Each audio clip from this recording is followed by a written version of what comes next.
Friends, कुछ लोगों ने मेल किया था कि आप अपनी इंटरव्यू की एक्सपीरियंस को शेयर कीजिए। अभी तक मैंने कभी अपने इंटरव्यू की एक्सपीरियंस को इस प्लेटफॉर्म पे शेयर नहीं किया है। ऑलमोस्ट 10 मंथ्स हो चुके हैं और हमने बहुत सारी चीज़ें की हैं। बट देखिए, मुझे क्या लगता है ना कि जिनका मान लीजिए कि यूपीएससी, सीएससी की इंटरव्यू की हम बात कर रहे हैं, जिनका सिलेक्शन हो जाता है उन्हें बहुत अच्छा लगता है चीज़ों को बार-बार रिपीट करना, ये ह्यूमन नेचर है।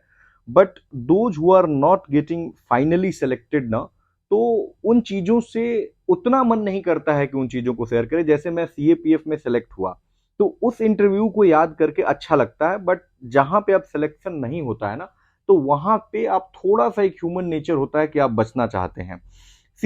बहुत सारे लोगों को ये लगे, मतलब ऐसा ना लगे कि जो मैं कह रहा हूँ उसमें कोई वजन नहीं है, सो आई एम शेयरिंग कि मैं अपने इंटरव्यू जो लेटर है उसको शेयर कर रहा हूँ यहाँ पे। देखिए, मेरा इंटरव्यू लेटर 2 बार जारी हुआ, इसलिए मैं 2 एडमिट कार्ड यहाँ पे आपको दिखा रहा हूँ। जैसे this is my name here, Deepak Kumar Singh, ये रोल नंबर है मेरा। और ये जो एक्चुअल डेट पे जो मेरा इंटरव्यू हुआ, वो इस डेट पे हुआ 23 जुलाई 2020 को, सुबह 9 बजे वहाँ पे रिपोर्टिंग टाइम था। और आप यहाँ पे देख सकते हैं कि लिखा हुआ है कि पहले जो मेरा डेट था, वो 27 मार्च 2020 था, वो भी सुबह वाले शेड्यूल में ही था।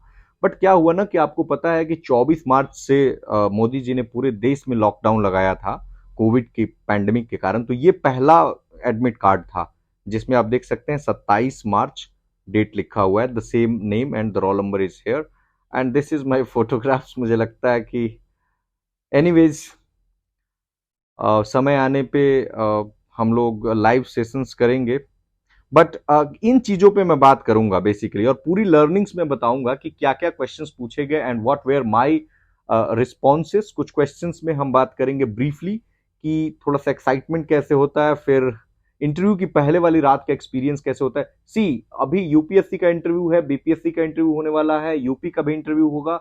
और जो भी एस्पिरेंट्स, नए एस्पिरेंट्स हैं, मुझे लगता है उनको डेफिनेटली मेरा एक्सपीरियंस सुनना चाहिए। इससे आपको क्या होगा ना कि पता चलेगा कि जो एंड स्टेप होता है वहां पहुंच के अगर आप पहले स्टेप पे आते हैं तो आपके साथ किस तरह की अनुभूति होगी और कैसे you have to manage yourself, right. और मेरे साथ एक ब्लंडर हुआ था, mistakes I would not say, UPSC Bhavan में कैसे मुझे बाहर जाना पड़ा था अंदर जाने के बाद इंटरव्यू से जस्ट पहले, और पसीना पसीना हो गया था मैं, फोटोग्राफ्स को लेकर के कुछ इश्यूज हो गए थे, तो वो आपके साथ न हो। और questions, my responses, then result day को कैसे फीलिंग्स होती हैं ऑफ कोर्स, और इंटरव्यू में मुझे कितने स्कोर्स मिले, और मैं क्या बताना चाहूंगा, what I would be telling to the candidates who are going to face interview. तो चलिए हम एक एक करके देखते हैं, एक एक करके हम यहीं से शुरू कर देते हैं क्वेश्चंस पे। देखिए, एक्साइटमेंट्स की अगर हम बात करें, तो जब आप मेंस दे देते हैं ना, तो बहुत सारे टेलीग्राम चैनल होते हैं और उस पे रोज जब रिजल्ट आने वाला होता है, करीब 50 दिन हो जाता है, तो रोज हल्ला होना शुरू हो जाता है कि रिजल्ट आज आ रहा है, कल आ रहा है, आज आ रहा है, कल आ रहा है। उसके बाद ना आपको ना पीटी पढ़ने का मन करता है, ना मेंस पढ़ने का मन करता है। उस टाइम बस लगता है कि एक बार पता लग जाए कि हुआ या नहीं हुआ। जैसे ही पीडीएफ आती है, उसमें आपका रोल नंबर दिखता है। मेरे साथ तो ऐसा हुआ था कि मेरा पहला, मतलब सिविल सर्विसेज का इंटरव्यू था, तो मुझे तो कई बार चेक करना पड़ा था। जैसे रात को यूपीएससी ने रात को 1 बजे रिजल्ट निकाला था। अब सोच सकते हैं, मैं तो सो गया था, तो सुबह सुबह जैसे ही मोबाइल ऑन करता हूँ, उसमें बहुत सारे मैसेज आने लगे, क्योंकि मेरे ही नाम से 2 लोग मेंस दिए थे, बट एक का सिलेक्शन हुआ था इंटरव्यू कॉल के लिए। तो वो बहुत सारे लोगों को कंफ्यूजन वाली स्थिति थी, तो मुझे तो कई बार मिलाना पड़ा था। इनफैक्ट याद था रोल नंबर, फिर भी जाकर के मैच करना पड़ा था कि अपना ही तो है। तो इस तरह की चीजें होती हैं। ओके, इंटरव्यू के एक रात पहले का मैं थोड़ा सा आप लोग को बता देता हूं कि उस दिन क्या होता है ना कि इतनी ज्यादा पढ़ाई कर ली थी, इतनी ज्यादा इंटरव्यू के लिए जो रिक्वायर्ड नहीं था। Please listen carefully. इंटरव्यू के लिए मैंने बहुत ज्यादा पढ़ाई किया और मुझे लगता है कि वो रिक्वायर्ड नहीं था। वो पढ़ाई मेंस के दौरान करना था, वो पढ़ाई इनफैक्ट प्रीलिम्स में भी करना था। मतलब वहां पे ज्यादा पढ़ना था, बल्कि इंटरव्यू में आपको कॉम रहना होता है। जो भी चीजें पढ़ रहे हैं उसको सही तरीके से प्रेजेंट करना है वहां पे। तो ज्यादा पढ़ने का कोई मतलब हुआ नहीं, अंत में मुझे रियलाइज हुआ। उस दिन थोड़ा-सा डर बना रहता। मुझे तो ऐसा लग रहा था कि मैं ओल्ड राजेंद्र नगर में रुका था और एक फ्रेंड के साथ, तो मुझे ऐसा लग रहा था कहीं मैं सोया ना रह जाऊँ। तो फ्रेंड को भी बोल दिया था जो सामने वाले रूम में थे कि आप मुझे जगा देना, राइट? मैं थोड़ा-सा सारी चीज़ें बता दे रहा हूँ कि what actually happens because I have never shared this earlier. तो मैंने उनको बोल रखा था कि आप मुझे जगा देना अगर जल्दी हो जाए, बट 11 बजे रात को मैं सोने गया और 1 बजे रात को नींद खुल गई। उसके बाद मैं कोशिश करता रहा, 3 बज गए और नींद नहीं लगी। फिर मैं सोचा अगर अब सोता हूँ तो पता नहीं कहीं अंतिम दिन ही सोया ना रह जाऊँ, तो ऐसी फीलिंग्स आ रही थी। एनीवेज़, तो मैं उस समय से अब अकेले खाली बैठ नहीं सकता था। मैं फिर से पन्ना पलटने लगा कि ये स्कीम्स देख लूँ, वो स्कीम्स देख लूँ, कहीं कोई ऑप्शनल से तो सवाल नहीं आ जाएगा, कॉमन सवाल देख लेता हूँ, तो न्यूज़पेपर का कोई न्यूज़ देख लेता हूँ कि क्या-क्या आया हुआ है। थोड़ी-सी बेचैनी रहती है कि पता नहीं क्या पूछ ले। बट आइडियली क्या होना चाहिए ना कि इतना बेचैन होना नहीं चाहिए। मतलब मुझे ऐसा अब रियलाइज़ होता है। एनीवेज़, अ, उसके बाद एक मेरे साथ ब्लंडर हो गया था। आप सभी को पता होना चाहिए कि यूपीएससी में 2 फोटोग्राफ्स, 2 फोटो ले जाना होता है और मैंने 2 फोटो नहीं, मुझे लगता है कि वो 25 फोटो बनाते हैं ना, तो वो उतना फोटो मैंने कम पैसे के लिए बनवा लिया था। बट सारे को एक ही साथ रखा था और वो गलती से बैग में ना रख के टेबल पे ही छूट गई। और मैं यूपीएससी भवन 9 बजे बुलाया गया था, चूंकि मैं सुबह जग गया था तो मैं 7 बजे ही पहुंच गया। मतलब मे बी मैं पहला ही कैंडिडेट था जो वहां पहुंचा था इतनी सुबह सुबह। उसके बाद मुझे ये भी नहीं देख रहा कि फोटो है या नहीं है, मुझे लगा सारी चीजें मैंने रख ली हैं।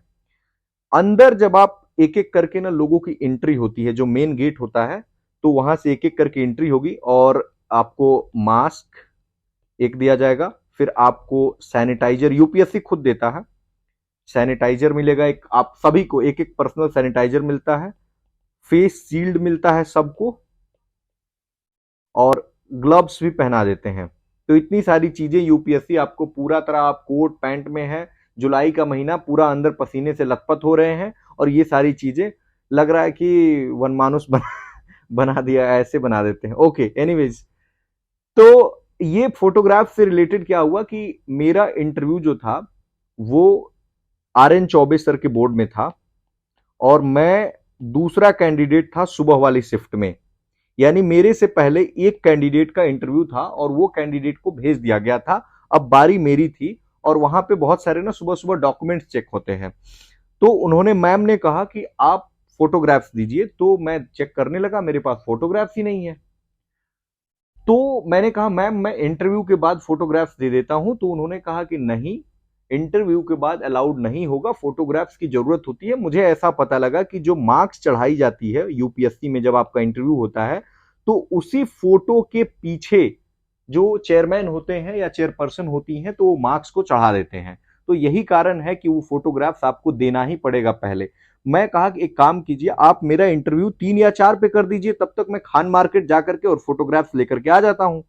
बट उन्होंने कहा कि नहीं, ऐसा नहीं हो पाएगा, क्योंकि ये चीजें मुझे नहीं पता थी कि उसी पे मार्क्स चढ़ाए जाते हैं।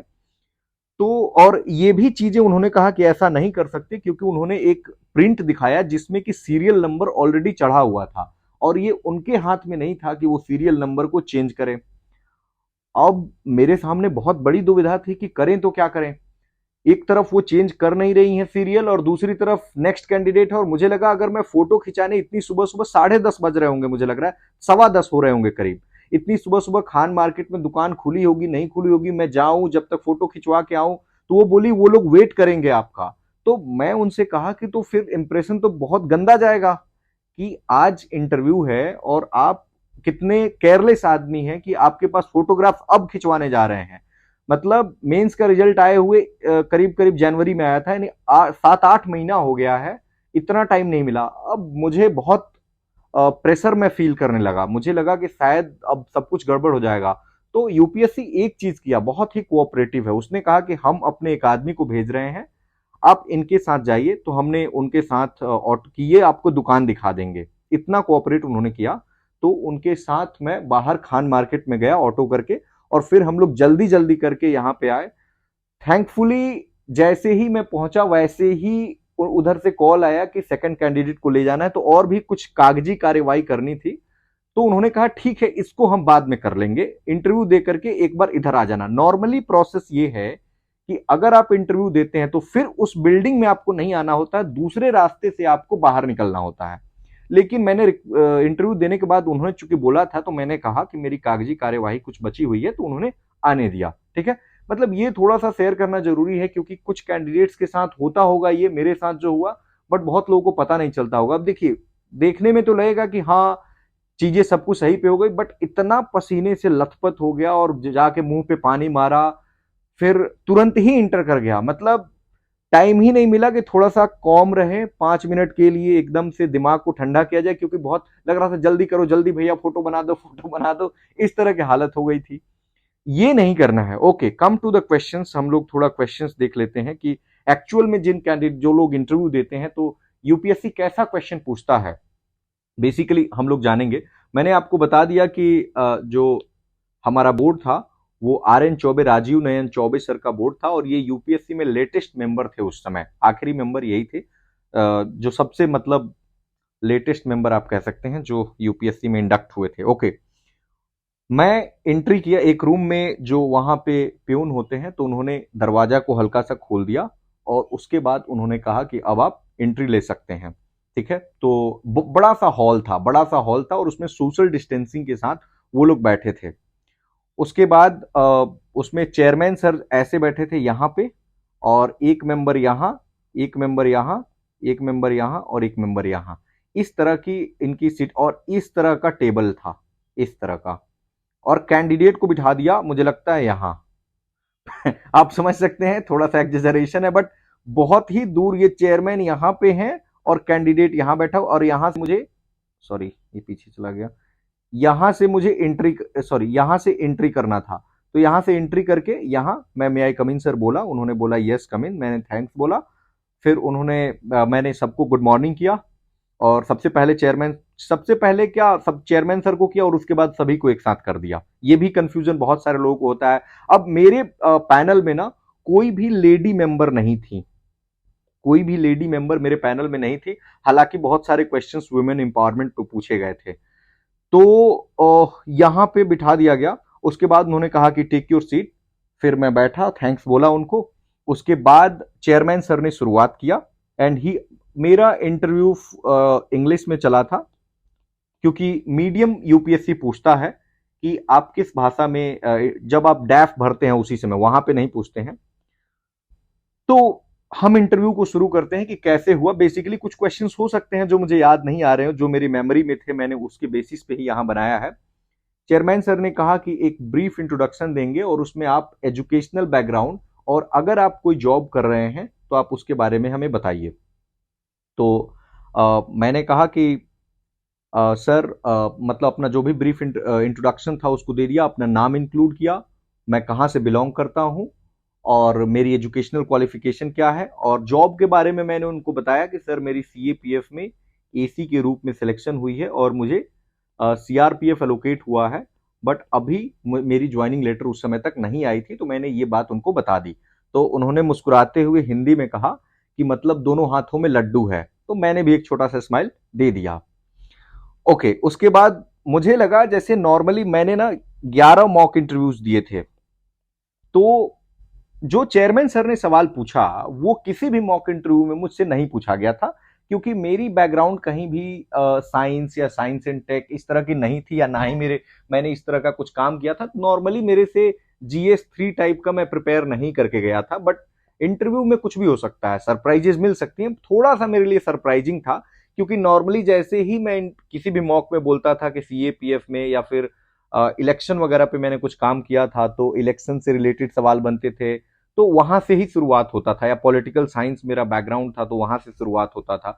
बट इन्होंने पहला ही जो सवाल पूछा वो ये पूछा कि आर्टिफिशियल इंटेलिजेंस, उसके बाद इन्होंने मशीन लर्निंग, इसी एक ही से रिलेटेड, और बिग डेटा और blockchain, fourth industrial revolution basically वो कह करके, और उन्होंने कहा कि एग्रीकल्चर में प्रोडक्टिविटी बढ़ाने के लिए इसका उपयोग कैसे करेंगे। और टू बी वेरी ऑनेस्ट, मैं जवाब तो दे दिया, लेकिन बहुत संतुष्टि वाला जवाब नहीं था। क्योंकि एक तो पहले मेरे लिए बाउंसर था, और दूसरी क्योंकि प्रिपेयर्ड नहीं था थोड़ा सा इन टॉपिक्स पे मैं, और दूसरी चीज ये थी कि उनको पता लग गया कि हाँ ये जवाब मतलब मोटा मोटा सा दे रहा है, कुछ भी स्पेसिफिक नहीं बता रहा है। फिर उन्होंने पूछा कि जेनेटिक इंजीनियरिंग जो है वो क्या है, और जेनेटिक इंजीनियरिंग का क्या कारण है कि मतलब इसकी समस्याएं क्या क्या उत्पन्न हो रही हैं।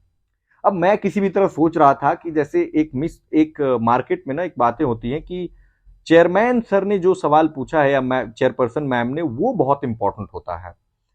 तो ये चीजें थी, तो मुझे लगा पता नहीं अब क्या होगा, और उन्होंने जो भी सवाल पूछे तो चेयरमैन सर का मैं सवालों का सेटिस्फैक्टरी आंसर तो नहीं दे पाया, ये मुझे समझ आ गया था। ओके, उसके बाद उन्होंने दूसरे मेंबर्स को कह दिया, मैं शॉर्ट में इसके बाद बताता हूं। तो दूसरे मेंबर ने कहा कि लोन हम कहां से लें, भारत से लें, प्राइवेट से, या फिर मार्केट से हम लोन ले लें, या फिर हम विदेशों से लोन लें, और इसको हमें संतुष्ट कीजिए कारण देते हुए। फिर पूछा पूरी बजट की प्रोसीजर हमें बताइए। उसके बाद पूछा कि इलेक्शन से रिलेटेड, कि इलेक्शन में क्रिमिनलाइजेशन कैसे बढ़ रहा है और ये कैसे खत्म होगा, और इलेक्ट्रल रिफॉर्म्स ओवरऑल क्या क्या होने चाहिए। तो ये तो प्रिडिक्टेड लाइन पे क्वेश्चन थे। फिर ये भी प्रिडिक्टेड लाइन पे क्वेश्चन था कि बाढ़ कि स्पेशली उन्होंने बिहार को लेकर के पूछ रहे थे वो, कि बिहार में इतनी बाढ़ क्यों आती है, और इसका उपाय पूछ रहे थे कि उपाय बताइए। तो मैं जो भी उपाय बता रहा था तो वो कह रहे थे आपको नहीं लग रहा है कि ये उपाय ऑलरेडी जो है वो अपनाए जा चुके हैं, फिर भी बाढ़ की समस्या खत्म नहीं हो रही है, तो फिर क्या किया जा सकता है, ये सब सवाल थे। फिर पूछा क्या महिलाओं को रिजर्वेशन देने की जरूरत है, वुमेन को रिजर्वेशन। अब ये बहुत डिलेमा वाला क्वेश्चन है कि अगर आप हाँ करते हैं तो फिर रिजर्वेशन एक पेनेसिया नहीं है, कितने ही लोगों को मिलेगा, ना करते हैं तो आप पैट्रियार्कल दिखेंगे, एक पुरुष होते हुए ना करते हैं। तो ये बहुत समस्या वाली बात थी। फिर बट मैंने सपोर्ट ही किया था। Okay, women LFPR, labour force participation rate जो है वो कैसे बढ़ेगा, सरकार महिलाओं के लिए क्या कर रही है, ये सवाल पूछे गए। फिर अगले मेंबर थे तो उन्होंने पूछा कि एज अ डीएम आपकी प्रायोरिटीज क्या होंगी, दो एरिया बताइए। फिर उन्होंने पूछा कि उस समय ना आंध्र प्रदेश में कोई गैस लीक हुआ था, तो उन्होंने पूछा 2-3 महीना पहले हालांकि हुआ था, अप्रैल के महीने में। तो पूछा उस गैस का नाम क्या है, और वो गैस क्या फ्लामेबल था या इनफ्लामेबल था। तो यहां पे मैं गड़बड़ हो रहा था। तो वो पूछे कि फ्लामेबल और इनफ्लामेबल में उनको लगा कि शायद मुझे अंतर नहीं पता होगा, उनको बिल्कुल सही लगा। तो उन्होंने पूछा कि डिफरेंस बताइए फ्लामेबल और इनफ्लामेबल में। तो मैं समझ गया कि अगर कुछ बताऊंगा तो गड़बड़ होगा, तो मैंने कह दिया कि सर मुझे नहीं पता है, मैं इसे जाकर के देख लूंगा। फिर अगले मेंबर थे कि उन्होंने कहा कि बिहार एक समय ऐसा था, पॉल एप्पलबाई का नाम लिया, कि बेस्ट गवर्नड स्टेट उन्होंने कहा था, लेकिन क्या कारण है कि बिहार की स्थिति अब इतनी जर्जर हो गई है, कौन जिम्मेवार है इसके लिए, who is responsible for this, और आप फ्यूचर कैसे देखते हो बिहार का। माइग्रेंट्स क्राइसिस पे उन्होंने, रिवर्स माइग्रेशन पे बहुत सारा सवाल पूछा था। और फिर पूछा कि होस्ट स्टेट्स की क्या रिस्पॉन्सिबिलिटीज थी। देखिए यहां पे मैंने गलती से होम स्टेट सुन लिया और पूरा जवाब मैंने होम स्टेट को लेकर के दे दिया। तो ये चीज प्रेजेंस ऑफ माइंड बहुत इंपॉर्टेंट है वहां पे रखना, ठीक है। यहां पे फिर चेयरमैन सर लास्ट थे और उन्होंने पूछा कि क्या आप चाहते हैं हमसे कुछ सवाल पूछना, तो do you want to ask anything. तो मैंने वहां पे उनसे कह दिया कि चूंकि ये क्वेश्चन इंटरव्यूज में भी कुछ पूछे गए थे, तो मैंने कह दिया कि नहीं, मतलब थैंक्स करके, और बोल दिया। मुझे लगता है यहाँ पे आप दोनों तरफ जा सकते हैं, अगर आपके मन में रियली कोई प्रश्न है। मैंने मॉक इंटरव्यू में पूछा था तो उन्होंने कह दिया था नहीं नहीं अननेसेसरी, अगर इंटरव्यू ठीक जा रहा है तो अननेसेसरी कुछ भी मत पूछना। तो मैंने वही डिफेंसिव मोड में ही खेलना उचित समझा। ओके, लर्निंग्स क्या हुई। लर्निंग्स देखिए क्या होता है ना, कि आप कोई प्री कॉन्सेप्ट नोशन के साथ मत जाइए इंटरव्यू देने। आप बिल्कुल फ्रेश माइंड के साथ वहां पे जो सवाल पूछा जाएगा उसका उत्तर वही बना करके देना है। ये नहीं कि इसका उत्तर मैं यही दूंगा, इस तरह का हार्ड एंड फास्ट या हार्ड एटीट्यूड के साथ नहीं जाना है। दूसरा, मुझे लगता है मेरे साथ ऐसा हुआ कि मैं मॉक इंटरव्यूज में स्माइल नहीं कर पाता था। तो लोगों को तो हर जगह बोला जाता था कि बहुत सीरियस दिख रहे हो, बहुत सीरियस दिख रहे हो, थोड़ा सा चेहरे पे स्माइल लाओ।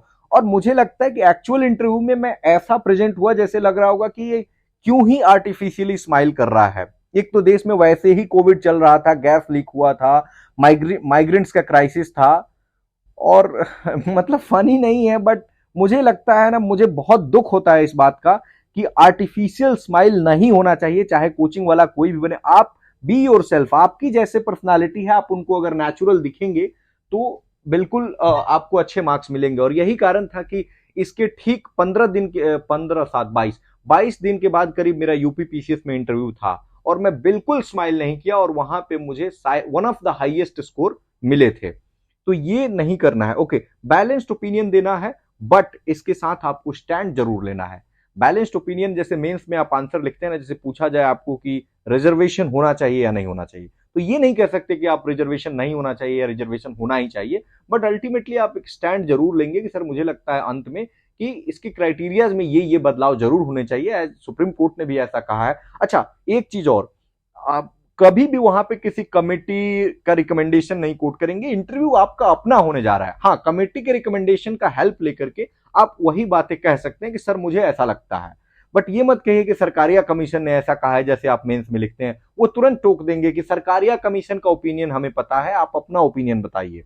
ओके, रेडी फॉर बाउंसर्स, जैसे कि जरूरी नहीं कि स्मूथ इंटरव्यू हो और स्मूथ लैंडिंग हो, आपका शुरुआत ही हो सकता है। जैसे मेरे लिए आर्टिफिशियल इंटेलिजेंस वगैरह ह्यूमैनिटीज बैकग्राउंड का था, मैं मेरे लिए थोड़ा सा बाउंसर ही लगा। एनीवेज, GS3 पढ़े हुए मुझे काफी टाइम हो गया था, 1 साल तो हो ही गया था।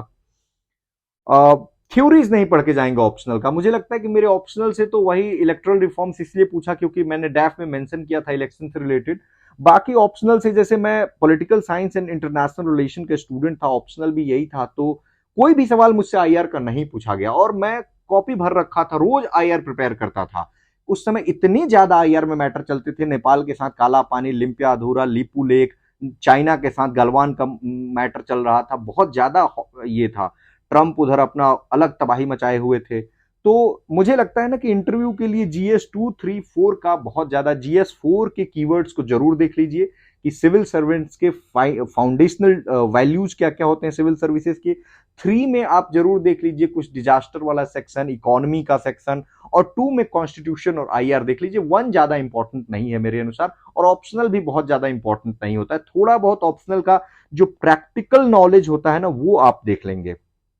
ठीक है, एक और चीज इंटरव्यू की हम बात कर लेते हैं कि जिस दिन इंटरव्यू का यहां पे था हमारा, कि यहां तक हो गया, रिजल्ट वाले दिन काफी गहमा गहमी थी, सबको पता लग गया था कि आज या कल रिजल्ट आ जाएगा।